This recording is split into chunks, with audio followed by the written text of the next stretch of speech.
Bismillahirrahmanirrahim. Assalamualaikum warahmatullahi wabarakatuh. Selamat datang di channel Ananta Hydrofarm Banjarnegara. Pastinya dengan saya Tamimi.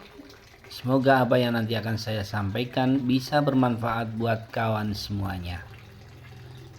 Pada kesempatan kali ini saya ingin berbagi informasi mengenai bagaimana caranya kita untuk bisa membudidayakan lobster air tawar.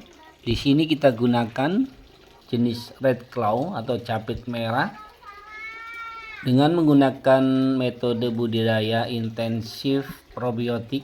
Dalam hal ini kita akan menggunakan probiotik dari produk Bioaspire.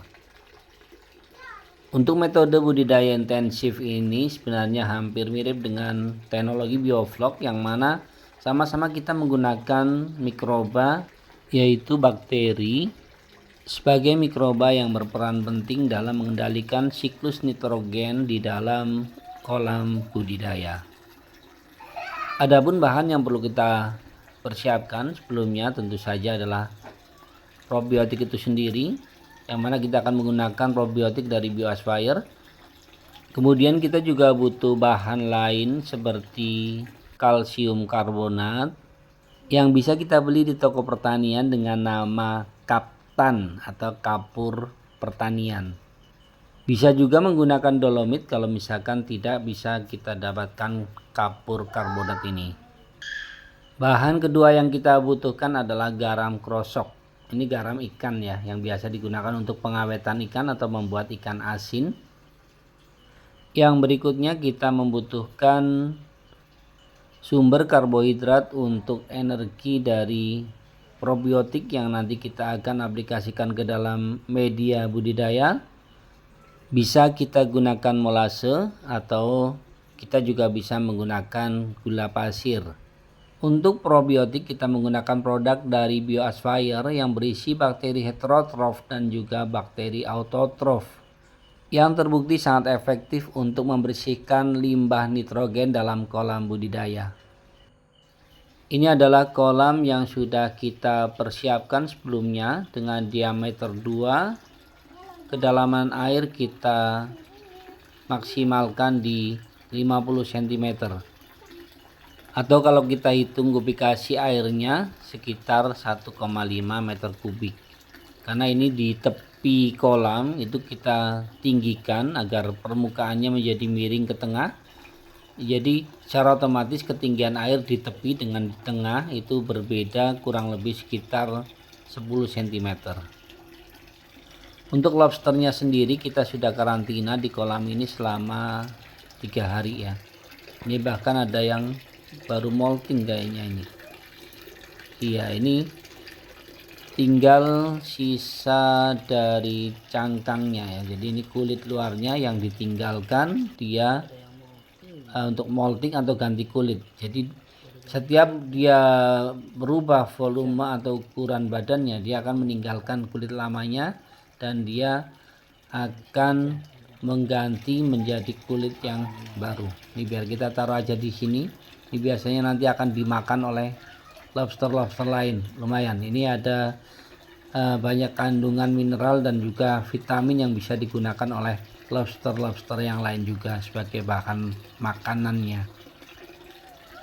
Lobster yang kita tebar di kolam ini itu ukurannya rata-rata sudah di atas 4 inci ya. Jadi ada yang 4, 5 dan 6 inci. Yang memang ini rencana untuk kolam breeding. Jadi biar mereka melakukan perkawinan, nanti kalau udah kawin baru kita pindahkan ke tempat sendiri untuk penetasan telurnya. Total biomasa lobster yang kita tebar itu 1,5 kilo ya, dari 40 ekor. Jadi berarti rata-rata berat atau bobot lobster yang ada di kolam ini kurang lebih 37 gram per ekornya. Karena kita mau mengaplikasikan kolam ini dengan sistem atau metode budidaya intensif probiotik, tentunya kita membutuhkan aerasi yang cukup besar, kurang lebih sekitar 10 sampai 20 liter per menit per meter kubiknya. Itu makanya kita nanti akan menggunakan aerasi ya. Ini dalam hal ini kita menggunakan mesin aerator dengan kekuatan 25 LPM di kolam dengan jumlah volume kubikasi air 1,5 meter kubik. Artinya setiap meter kubik air di kolam ini akan mendapatkan suplai aerasi sebesar 15 sampai 16 liter per menitnya. Kemudian kita tebar garam krosok secara merata ke dalam kolam. Ini dengan konsentrasi yang kita gunakan adalah 100 ppm atau 100 gram per meter kubik air. Jadi kita gunakan 150 gram garam krosok.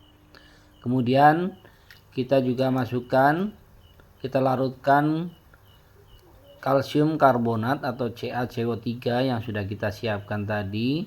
Ini kita menggunakan konsentrasi 50 ppm. Jadi 50 gram kalsium karbonat untuk setiap meter kubik dari kolam budidaya. Jadi kita membutuhkan 75 gram kalsium karbonat untuk kolam dengan volume air 1,5 meter kubik. Pada metode budidaya dengan sistem intensif probiotik, kapur atau kalsium karbonat ini sangat penting peranannya dalam menjaga ketersediaan dari alkalinitas sebagai sumber energi bagi bakteri yang kita gunakan. Untuk aplikasi probiotik bioaspire ke dalam kolam, kita tidak membutuhkan treatment khusus ya. Jadi kita bisa langsung saja melarutkan probiotik dengan menggunakan air kolam seperti ini. Sambil kita aduk-aduk airnya biar bisa tersebar merata ke seluruh kolam. Takaran probiotik yang kita gunakan dalam aplikasi ini adalah 5 ppm atau 5 gram per meter kubik. Jadi di sini kita menggunakan probiotik sebanyak 7,5 gram. Untuk langkah terakhir kita tinggal menambahkan sumber karbon, bisa berupa gula pasir atau bisa juga dengan menggunakan molase atau tetes tebu. Adapun untuk takaran yang kita gunakan, kalau kita menggunakan gula pasir kita cukup menggunakan 10 ppm atau 10 gram gula pasir setiap meter kubik air budidaya. Tapi apabila kita menggunakan molase, maka kita membutuhkan 20 ppm atau 2 kali lipat. Karena kadar gula dari molase kurang lebih 50% dari kadar gula atau kadar karbohidrat di gula pasir. Artinya pada saat ini kita membutuhkan 15 gram gula pasir untuk kolam dengan volume air 1,5 meter kubik. Kenapa di kolam intensif probiotik ini kita membutuhkan sumber karbon? Yaitu karena kita menggunakan salah satu bakterinya adalah bakteri heterotrof yang dia tidak mampu menciptakan makanannya sendiri, makanya kita siapkan agar dia tumbuh lebih cepat di kolam budidaya kita sebelum bakteri autotrofnya bekerja. Sementara itu saja dulu yang bisa saya sampaikan di kesempatan kali ini. Awal aplikasi ini tanggal 11 bulan Juni tahun 2024. Untuk kelanjutannya nanti kita akan terus update perkembangan dari kolam budidaya kita. Jangan lupa kawan-kawan untuk senantiasa mendukung, mensupport channel Ananta Hydro Farm Banjarnegara dengan memberikan like ya. Aktifkan lonceng notifikasi pastinya, komen dan share ke kawan lain sebanyak-banyaknya. Billahi taufiq walhidayah. Wassalamualaikum warahmatullahi wabarakatuh.